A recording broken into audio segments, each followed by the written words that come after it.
Can Ayrton Senna win on home turf on his Williams debut, or will Benetton and Ferrari spoil the party? Find out in the 1994 Brazilian Grand Prix. Hello everybody and welcome to the first round of the 1994 season for the Brazilian Grand Prix here on F1 Challenge.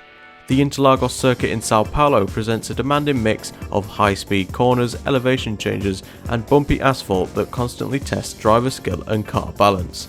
Its passionate Brazilian crowd and unpredictable weather makes it one of the most thrilling venues on the Formula 1 calendar. We'll be hoping to put on a good show on our debut for Sauber. Getting close to Karl Wendlinger will be the aim as we look to get to grips with our new team. Now let's head into the news of the week.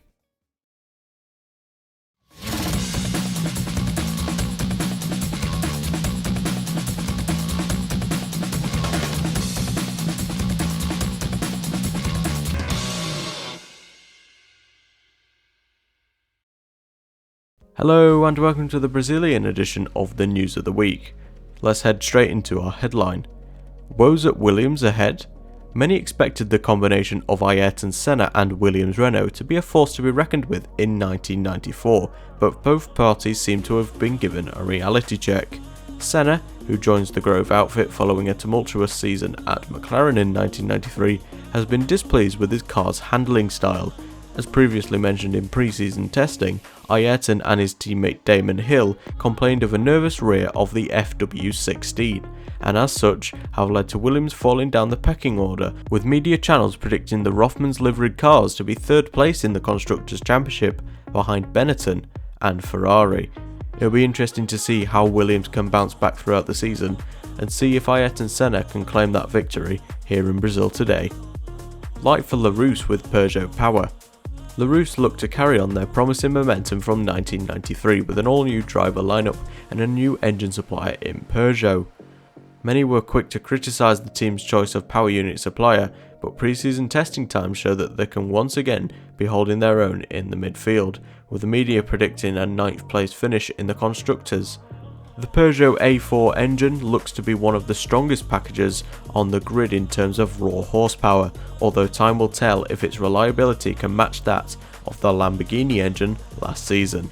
With the loss of Jaden Harrison to Sauber, Gerard LaRousse looks to Olivier Beretta and Olivier Panis to fill the shining light of the team. I agree, it's also going to be quite interesting to see how the team does with two brand new rookies in the team. Not many teams would go for that, and it'll be interesting to see if it pays off for them. Ferrari favourites for constructors? Ferrari have been in a slump in recent years, but they're on a return back to the top following a first win for 3 years last season. Ferrari continue to aim for higher goals still, with pre-season testing indicating that the Scuderia have something to prove. With both Gerhard Berger and Jean Alesi topping the testing times once each across the 4 days of testing, a lot is believed to be riding on this season, with a push in particular to win the Constructors' Championship. Media outlets have predicted Ferrari to win the 1994 championship, with consistent reliable results a must to topple the likes of Benetton and Williams.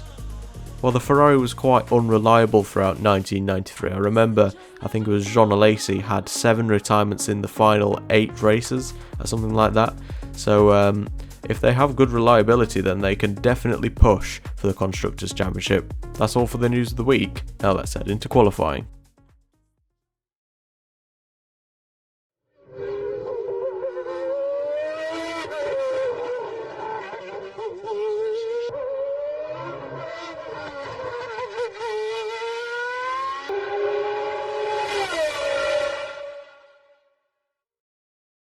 Hello and welcome to the first qualifying session of the season here at the Brazilian Grand Prix of 1994. Sauber are showing pretty good pace in testing and practice times, so much so that Karl Wendlinger in the early stages has taken pole position for the Brazilian Grand Prix so far, but none of the true front-running order has set a lap time so far, so we'll wait to see who can go to pole. It's Jean Alesi who goes to pole position by over 2 seconds ahead of the Austrian driver, as we now head out on circuit about 15-20 minutes into the session. It's a lovely sunny weekend with no chance of rain either in Saturday or Sunday's session. as we exit the pit lane for the first time. Obviously the Works Mercedes engine in the back of this Sauber. We hit 307 kilometers an hour as we head onto the brakes in towards turn 1. A massive lockup. Been suffering quite a bit with locking up the front tyres in this car. It's quite a pain to get it stopped across the line, and that's a banker time of a 1:17.4. Don't worry about how far off we are from pole position, as the stats have been changed quite a bit from 1993, so the grid spreads quite a bit more compared to last season. As there we saw that the championship favourite Michael Schumacher was only second fastest, so after the first qualifying runs it's advantage Alesi. As we now begin our second run in the qualifying session, we're currently down in 15th place and we're quite a ways off our teammates, so we need to find about a second, I believe, to match our teammate, not even improving in that first sector. And we do lock up through turn 4 and go a little bit wide on the exit of the corner in towards turn 6, one of the most satisfying corners to get right on the circuit. Again a lock up and then also going wide, so it's been quite a scruffy middle sector, just about hitting that apex there but failing to hit the apex. I believe that's turn 10 as we head into Junsao. We're a tenth and a half up, just for the sheer fact that we pushed that little bit harder, and we do improve by about 2 or 3 tenths, as Gerhard Berger has done all of his qualifying laps, I believe, and that's him only in 3rd place. He's less than a tenth away from pole position, but it's not enough to topple either one of Alesi and Schumacher. Senna currently nowhere to be seen in the fight for pole position in his Williams. Marginally up in the first sector on this third run, as we've gone wide once again through that turn 4 section. Tenth and a half down in the second sector, and we fail to improve, 2 tenths down overall across the lap, and we remain in 14th place. Michael Schumacher trying to beat Jean Alesi's pole time across the line. He improves, but it's only 2nd place. Jean Alesi still on pole position. Ayrton Senna aborts his lap due to traffic issues. He's currently down in 4th position. As we've just got word over the radio that Eddie Irvine suffered a crash down in turn 1. Let's see what happened for the Ulsterman. It's a brake failure, and it's a big brake failure for the Northern Irishman. Oh, he's hit the wall very hard there in the tyre barrier. Hopefully he's alright to continue, but that's a very big crash indeed for Eddie Irvine. Hopefully he can start the race for his and Jordan's sake, as we now exit the pit lane to begin our final run in the qualifying session. Again, we still need to find about 7 or 8 tenths to match my teammate Karl Wendlinger, and this was my final lap in the qualifying session.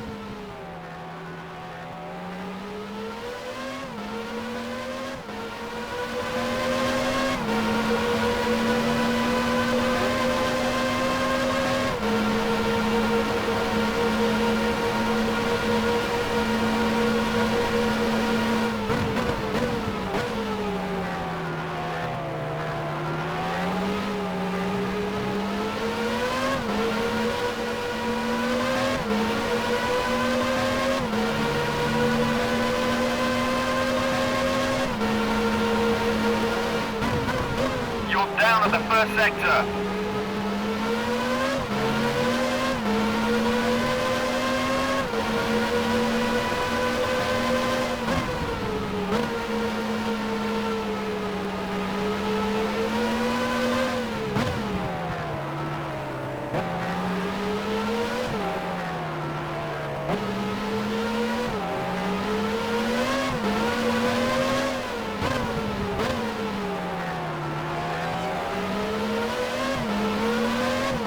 Alesi has beaten his own provisional pole time.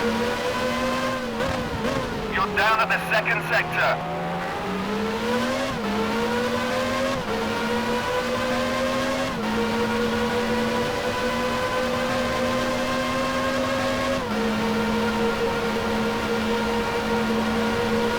There's only 3 minutes to go. And there we go, across the line, another 2 places gained, pretty much all of our time gained in that middle sector. and we do move to within about 2 or 3 tenths of our teammate Karl Wendlinger, so not a bad way to start the season. Michael Schumacher pits. He cannot beat Jean Alesi to pole position. What about Ayrton Senna? He's the last driver with any laps left at the front of the field. Can he take pole position in front of his home fans? He fails to improve. It's only 4th position for the Brazilian, which means that Jean Alesi, now crossing the line, will take pole position for the 1994 Brazilian Grand Prix. There's confirmation. Jean Alesi on pole position, and that's his first pole position of his Formula 1 career.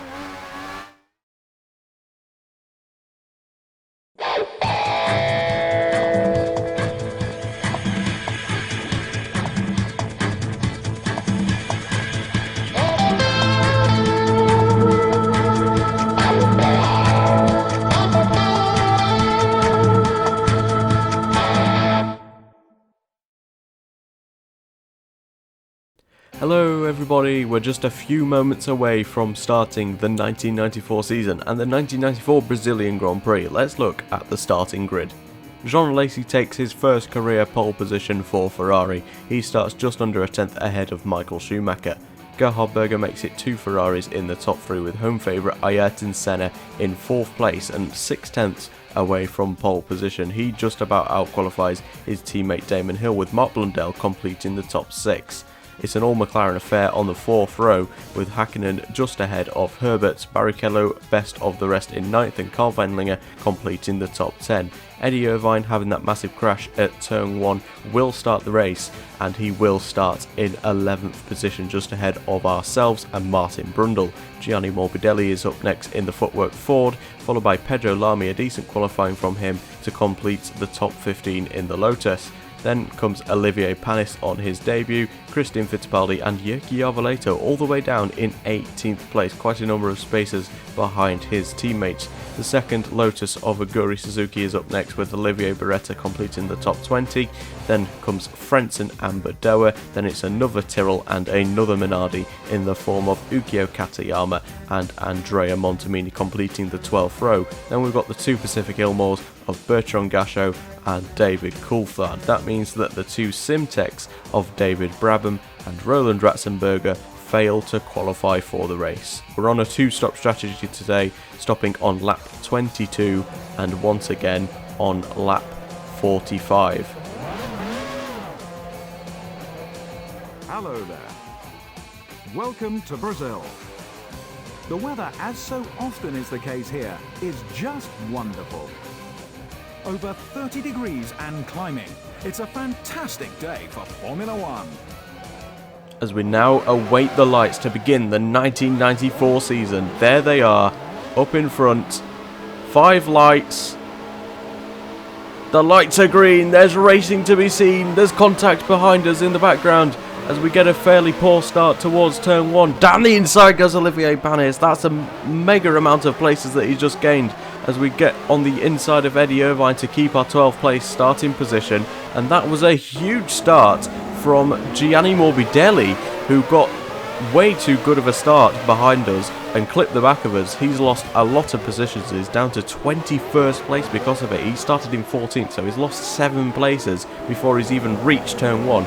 Someone who gained a lot of places though is Olivier Panis. He started in 16th. He's all the way up in 8th place, down the inside of 1, 2, 3, 4, 5, 6, 7, 8 cars towards turn 1, and he is right behind the Williams of Damon Hill. A fantastic start on the LaRousse driver's debut. Further back though, we can see that Andrea Montemini in the Minardi has stalled the car, as well as the Ligier of Jyrki Arvelato. Those 2 become the first casualties of the 1994 season, both drivers out of the race. Further up the field though, a brilliant start from Michael Schumacher towards turn 1, gets straight ahead of Jean Alesi, and he takes the lead of the Brazilian Grand Prix.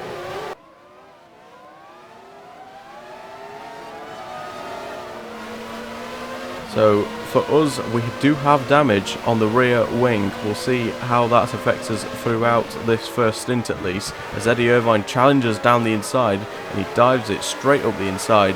No messing about for the Ulsterman, and he's up into 12th position as we get the confirmation of the 2 stallers out the race as we go back up the inside of Eddie Irvine in towards turn 6. place where we are quite strong in the race is going to be turn 6, and quite a lot of overtakes I imagine are going to happen for both me and the AI. Speaking of overtakes, there's another one on Karl Wendlinger, my teammate, as we now make our way up into 11th place. Michael Schumacher then leads the way at the end of the first lap ahead of Alesi. Blundell has gained 3 places, then comes Senna, Berger and Herbert, who has gained 2 places, but no driver has gained as many places as Olivier Panis, as there we see Damon Hill getting through on Johnny Herbert to make up for that poor start that he had. Other gainers have been myself and Pedro Lamy, who's up in 14th place ahead of Martin Brundle. Got oh, and that's a hit there from Karl Wendlinger behind, and that's definitely contact, and I feel like we've just sustained even more damage. Obviously, Karl Wendlinger and Jyrki Arveleto last season at Sauber did not get along well together, and it's already fireworks kicking off at Sauber, lap 2 of the new season, and there's already contact between the 2 Sauber cars. This is unbelievable from Karl Wendlinger. I wonder how Peter Sauber's feeling about that one, but Karl might have a run in towards turn 4. Can he look towards the inside? No, he can't, but that's a slow McLaren, and round the outside of Rubens Barrichello we go to get into the top 10, and that's a very opportunistic move. Let's see what happened here with Mika Hakkinen trying to get past the LaRousse of Olivier Panis. He just clips the back of him, spins round slightly, a half spin from the young Finn, and we capitalise on Rubens Barrichello's hesitancy, and we're up into the top 10. End of lap 2, and Hakkinen is very clearly faster than us. He's dropping us at a rate of knots, as there goes Ayrton Senna looking towards the inside of Mark Blundell's Benetton. There's contact between the 2 of them. Mark Blundell will be having a bit of a nosebleed being that high up on his Benetton debut, but Ayrton Senna quickly fetches him back down to reality, and he moves up into 3rd place. He's also got ahead of Gerhard Berger on that start, so Berger's the big loser out of the lot of drivers at the front of the field. As there goes Mika Hakkinen up the inside of Olivier Panis. He makes it work the second time around, and he's up into 8th position. So now we've got Olivier Panis about a second up the road, and we're very quickly reeling in the French driver. As Ayrton Senna is setting fastest laps, despite clearly not having the quickest car on the grid, he is able to push to a certain extent that he can get the fastest lap. As down the inside of Olivier Panis we go on lap 5, and Olivier Panis gets the switchback on us back up the inside, and that's a brilliant move there from the Frenchman to regain 9th position.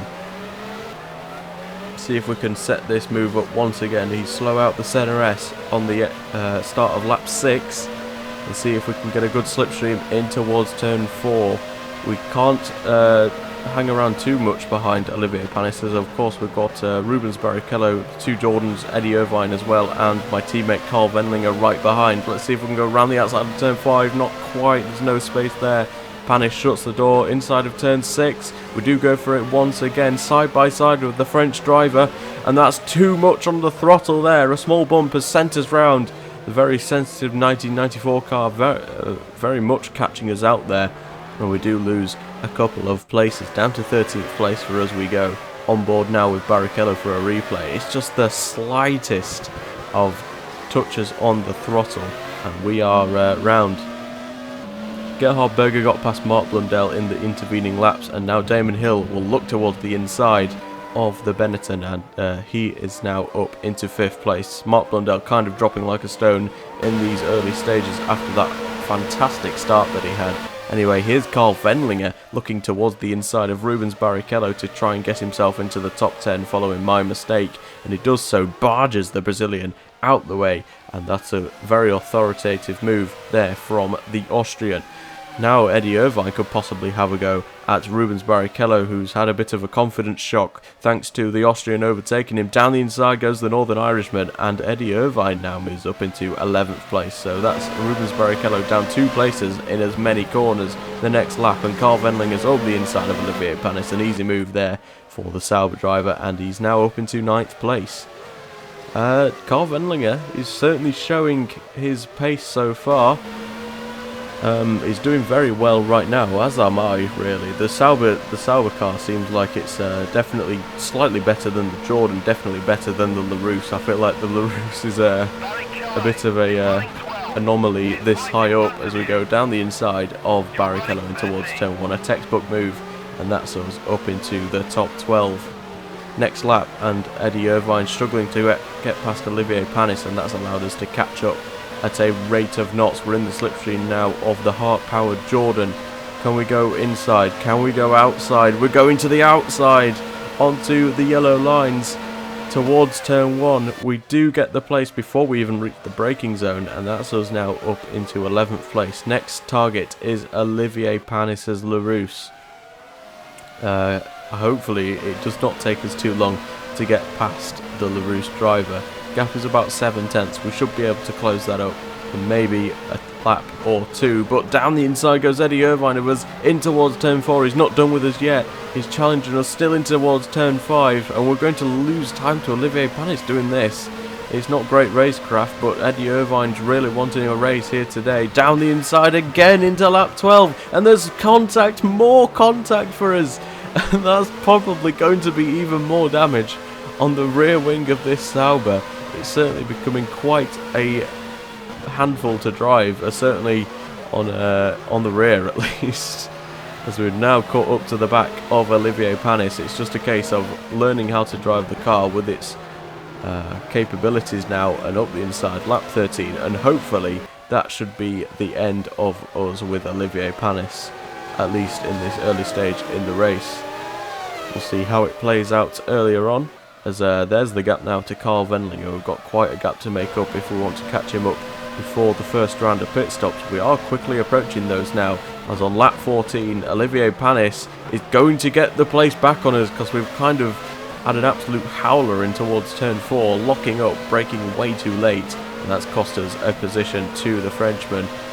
Getting the slipstream once again of the Peugeot powered Larousse. We know how quick that car is in a straight line thanks to the sheer amount of horsepower that the Peugeot engine possesses. We can't even get close in the slipstream, but we brake way later than the Larousse driver, and that's a brilliant move up in towards the top 10 once again. For the second time in this race we're in the top 10, and now the gap to Karl Wendlinger is 5 seconds. We're slowly chipping away at that gap, as one of the Jordans is ready to be serviced in the pits. I believe it was Eddie Irvine is into the pit lane, and that's Olivier Panis scheduled to come into the box. So maybe all the drivers that we are fighting are on 3-stop strategies, as is Mika Hakkinen. He's into the box for his first stop on lap 17, and it was Eddie Irvine into the boxes. Rubens Barrichello's now right behind us. Ayrton Senna all over the back of Jean Lacey now for second position until he boxes lap 18, and it's a first stop of, I believe it could be 3 stops for the Brazilian, unless he's planning to go long on his second and third stints. And that should surely fetch him out in about 4th or 5th place, certainly behind Berger, maybe behind his teammate Damon Hill. Into the pits now comes Karl Wendlinger. He's also on a 3-stop strategy, it is believed, over the team radio. He's in at the end of lap 18, and now we're sandwiched between the two McLarens. Lap 21, we don't make Hakkinen's life too hard. He's very clearly a quicker car in this race, and we let him through, and we'll move back down to 9th place. Lap 21, and Michael Schumacher remains in the lead, although buried in traffic, and very quickly being caught by Jean Lacey and Gerhard Berger because of it. There's Gerhard Berger. He's already about 2 seconds behind the lead, the top 3 being separated by literal seconds. Damon Hill in 4th, still yet to box, with Senna in 5th, Blundell in 6th, and Herbert's caught the back now of the Benetton driver. There's Mika Hakkinen and myself. We've gained 3 places from our starting position. Karl Wendlinger completes the top 10 after his first stop. Into the pits now on lap 22 for the first of 2 stops. Increased pit limits as well. Obviously there wasn't supposed to be pit limits in 1993, but F1 Challenge kind of doesn't really work with the AI without them. So we've increased the speed limit in the pit lane to 120 kilometers an hour. Karl Wendlinger remains in front, and can we come out ahead of Martin Brundle's Ligier? It's going to be close between the two of us. It's like an age waiting to get out of this pit exit, but we do come out ahead of the experienced Briton. and we do rejoin in 10th place. I don't even know where the two Jordans are. I believe they're way down the order after their first pit stops, as on lap 24 Jean Alesi boxes for the first time in this race, and as such his teammate Gerhard Berger will promptly take his second position in the race. Maybe Gerhard Berger can be the one to challenge Michael Schumacher, as Damon Hill has lost his rear wing. What has happened to the championship runner-up of last season? Coming to lap one of the Jordans, he's gone wide and has hit the barriers. That's a really weird mistake there for Damon Hill, and he is out of the Brazilian Grand Prix. It was Rubens Barrichello who was lapping, completely locked all 4 tyres, and Damon Hill is out of the race here in Brazil on lap 25.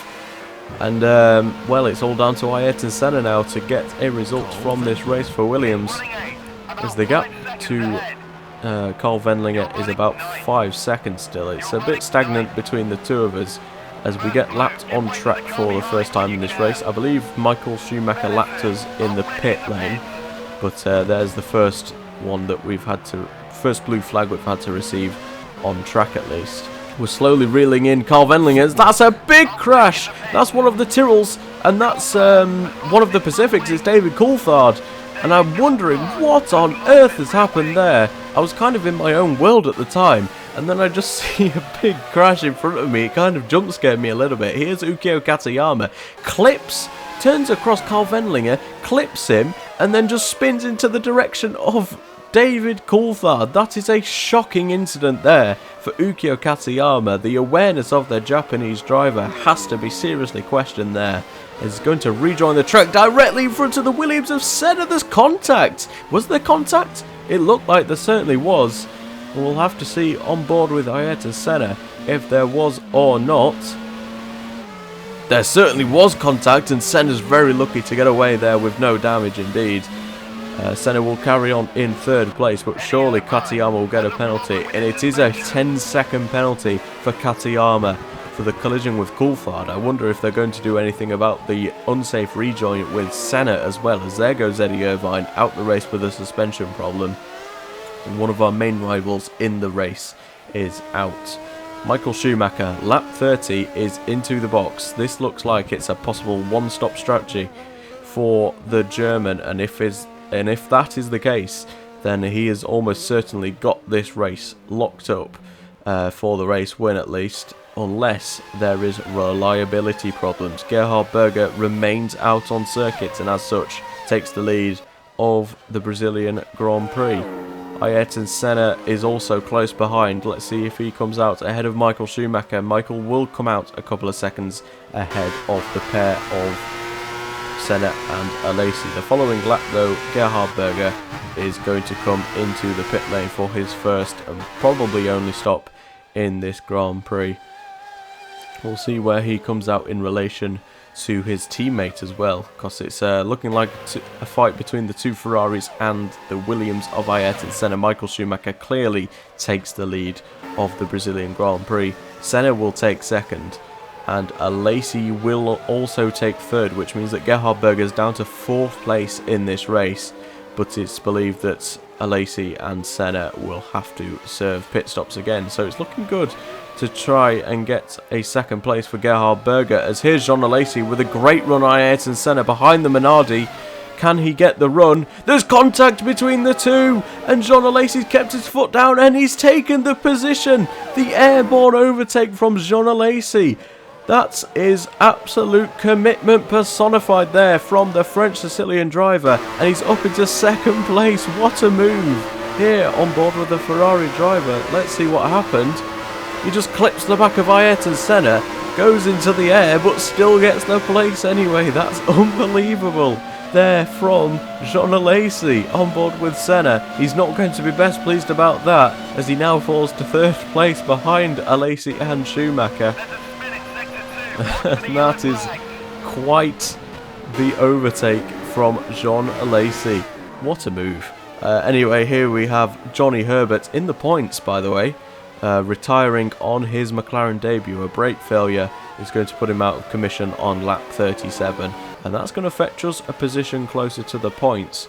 I'm not expecting points on pace, but maybe if a couple of the front runners fall to the wayside, then there surely has to be a chance for us to score points if our car also holds up. As Karl Wendlinger into the box for the second time in this race, it's almost certain that he is doing a 2-stop strategy as we move up into 7th place. Karl Wendlinger down in 10th after his pit stop, and he's going to be going into the pit lane to retire the car. It's a gearbox failure on lap 38 for the Austrian driver. Quite a shame considering the promising nature of both Sauber's races. Lap 40 and Schumacher leads from Alesi and Senna, the two still battling hammer and tongue for that second place. Gerhard Berger in 4th with Mark Blundell in 5th and Mika Hakkinen completing the points. We've gained 5 places off the start and we're up in 7th place ahead of Gianni Morbidelli, who's doing very well indeed in the footwork. Other big gainers are Aguri Suzuki, still Olivier Panis despite dropping down the order, and Olivier Beretta is up 5 places from his 20th place grid start. Ayrton Senna into the box for the second time in this Grand Prix. Lap 43, it could be a 2-stop strategy after all for the Brazilian driver. Either way, Gerhard Berger will take his 3rd place. And that's another spin at turn 6 for us. Fortunately, we've got quite the gap to both cars in front and behind, so there's not much of a problem there. We'll be soon boxing for our second pit stop in this race. Speaking of, lap 45, and we are into the box for our second stop in this race. Yeah, it's almost certain that we are going to get 7th place, I believe.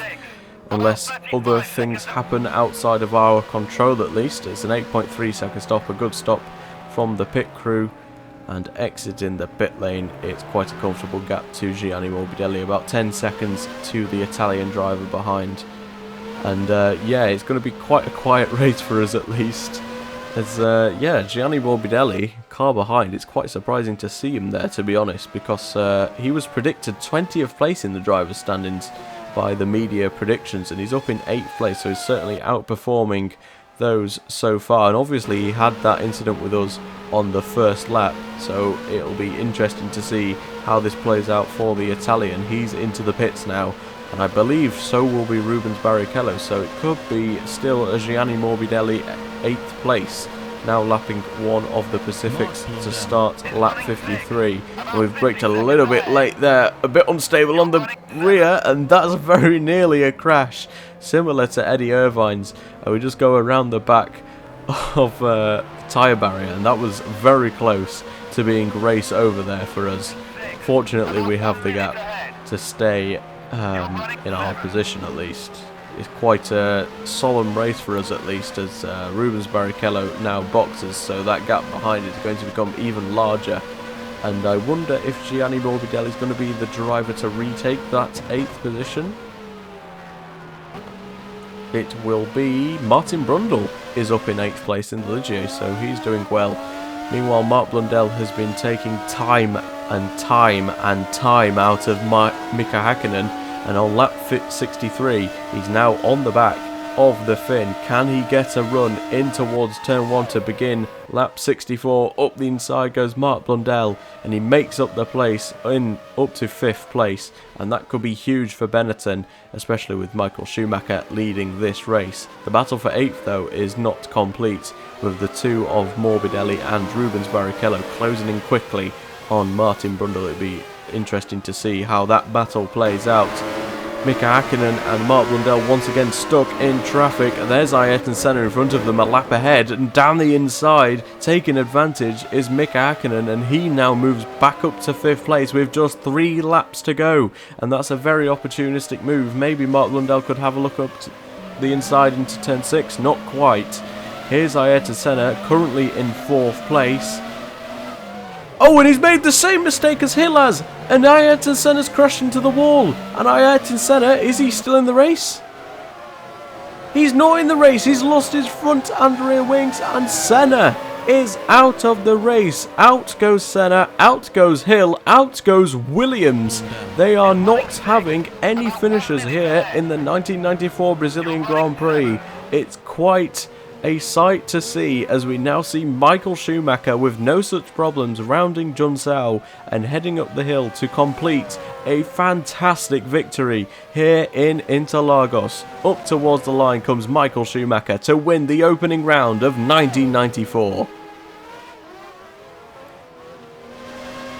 And up towards the line for us, Senna has retired on lap 69, so will we get the point from the Brazilian? Up towards the line, is it 7th, is it 6th? It's 6th place, we get a point on our debut with Sauber, and that's a brilliant result for us.